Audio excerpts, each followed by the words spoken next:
ஓம் ஸ்ரீ கணக்கம்பட்டி சத்குருவே சரணம். சத்குரு ஞான வள்ளலே சரணம். என் அன்பு பிள்ளையே, யாருக்கும் கிடைக்காத பாக்கியத்தை அல்லவா இப்பொழுது நான் உனக்காக தர வந்திருக்கின்றேன். என் அன்பின் பிள்ளையே, என் அருள் முழுவதுமாக உனக்கு கிடைக்கும் நேரத்தை இப்பொழுது குறித்து விட்டேன். என் கையை தொட்டுவிடு. நீ கேட்டது கிடைக்கும் நேரமும் வந்து விட்டது. எவ்வளவு உயரத்தில் இருந்தோம், இப்பொழுது இப்படி ஆகிவிட்டோமே என்று நீ நினைக்க வேண்டாம்.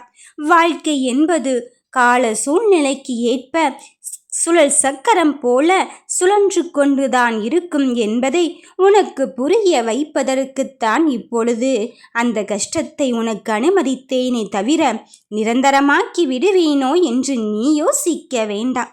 எல்லாம் மாறத்தான் போகிறது. உன் விதியை மாற்றி உனக்கான வெற்றியை தருவதற்குத்தான் அதிர்ஷ்டத்தோடு வந்திருக்கின்றேன் என் தங்க பிள்ளையே. காரணம் தெரியாமல் இவ்வளவு நாளாக அங்கும் இங்கும் அலைந்து நீ நேரத்தை வீணடித்து கொண்டே இருக்கின்றாய் அல்லவா? இனியது உனக்கு நேராது. உனக்கான விஷயத்தை உனக்கு தருவதற்குத்தான் இந்த கணக்கம்பட்டியான் நான் வந்து இருக்கின்றேன். வேண்டியதற்கு கவனத்தை செலுத்தி கொண்டே இரு. முயற்சி உடையவனுக்கு என்றுமே வெற்றி நிரந்தரமாகத்தானே இருக்கும். ஐயோ, முயற்சி இல்லையே என்று யோசிக்க வேண்டாம். உனக்கான தருணம் உன்னை நோக்கி வந்து கொண்டு இருக்கும்போது, நீ அதிர்ஷ்டத்தின் கையின் பிடியில் இருந்து கொண்டு இருக்கும்போது எதற்காக என் பிள்ளையே அழுது தவித்து கொண்டு இருக்கின்றாய்? நீ இப்பொழுது என்ன நினைக்கின்றாய் என்று நான் சொல்லட்டுமா? ஒரு சிலவற்றை ஆராய்ந்து ஆராய்ந்து மனதை காயப்படுத்தி கொள்வதை விட அனைத்துமே நமக்கான பாடம் என்று கற்றுக்கொள். அதை அனுபவமாக எடுத்துக்கொள். வாழ்க்கை இன்னும் அழகாக மாறத்தான் போகிறது. கவலைகள் வந்து கொண்டுதான் இருக்கும். அதை நிரந்தரமாக்குவதும் அதை தற்காலிகமாக மாற்றுவதும் உன்னிடம்தான் உள்ளது. நிரந்தரமாக்கிவிட்டால் அது நோயாளியாகவே உன்னை மாற்றிவிடும் என் தங்கமே. அதனால்தான் நான் சொல்கிறேன், அதை தற்காலிகமாக மாற்றி உன் கவலைகளை துரத்தடித்து விட்டு நிரந்தரமான இந்த கணக்கம்பட்டி யானை உன் மனதில் வை. அப்போது நீ புத்திசாலியாகத்தான் இருப்பாய். சில சமயத்தில் தவம் இருந்தாலும் கிடைக்காத வரம் எப்பொழுது கிடைக்கும் என்று யோசித்து கொண்டு இருந்தாய். அந்த வரத்தினை தருவதற்குத்தான் என் கையை நீட்டிக்கொண்டு இருக்கின்றேன். வந்துவிடு என் மகனே, என் மகளை. உனக்கு நான் பலமுறை சொல்லிவிட்டேன். நீ விரும்பியது உடனே நடக்காது என்று நீயே இப்பொழுது நம்பிக்கொண்டு இருக்காதே.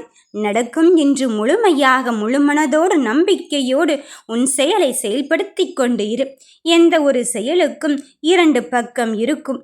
அதை யோசித்து பார். என் மீது நம்பிக்கை வைத்து பொறுமையுடன் இரு. நல்லதை நடத்தி வைக்கத்தானே இந்த கணக்கம்பட்டியான் நான் இருந்து கொண்டு இருக்கின்றேன். உன் துன்பங்களில் இருந்து உனக்கு விடுதலை கிடைக்க ஏதாவது வழி இருக்குமோ என்று அலைந்து திரிந்து கொண்டு இருக்கும் வேளையிலே இந்த அப்பனே நான் உன்னை தேடி வந்து இருக்கின்றேன் அல்லவா? இதோ உனக்கான முயற்சியை உன் வழியில் நான் எடுத்துக்கொண்டு இருக்கும் போது எதற்காக அழுது தவிக்கின்றாய்? பலரை நம்பி ஏமாந்து இங்கு என் பிள்ளைகள் அழுது கொண்டிருப்பது எனக்கு புரிகிறது. அத்தனையும் தாண்டி உன்னை ஜெயிக்க வைப்பது, யாரெல்லாம் உன்னை அழ வைத்தார்களோ அவர்கள் முன் உன்னை ஜெயிக்க வைப்பது என்பது எனக்கு முழுமையான வெற்றி. அந்த முழுமையான வெற்றியை உனக்கு தருவதற்குத்தான் வந்து இருக்கின்றேன். இறுதியில் நன்றி கூறும் தருணத்தையும் உனக்கு நிரந்தரமாக்கத்தான் போகிறேன். என் தங்க பிள்ளைகளின் வாழ்க்கையில் ஒவ்வொரு நிமிடமும் இப்பொழுது செயல்படுத்தி கொண்டு இருக்கும் போது உன் கருமை வினையினை அத்துணையும் தீர்த்துவிட்டு உன் கவலைகளை எல்லாம் விட்டொழித்து விட்டு நீ கேட்ட தெளிவான சிந்தனையோடு நேர்கொண்ட பார்வையோடு உனக்கான வெற்றியை தருவதற்கு நான் அடியெடுத்து வைத்து விட்டேன். இனி உன்னையும் என்னையும் பிரிக்கும் வேறுபாடுகள் யாரிடம் எவரிடம் இருந்தாலும் சரி, அதை நான் இங்கு விட்டொழித்து விட்டு என் பிள்ளையை எப்பொழுதும் என் கண்ணுக்குள் வைத்தல்லவா பாதுகாக்கப் போகிறேன்.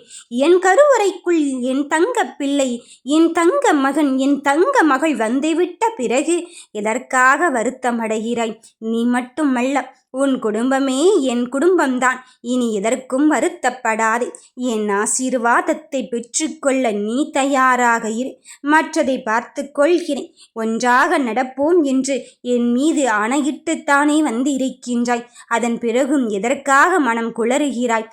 புலம்பாதே. அந்த புலம்பலுக்கும் குழம்பலுக்கும் இடையிலே நான் உன்னோடு தான் நிரந்தரமாக இருப்பேன். வெற்றி உனதே. வாழ்க வளமுடன்.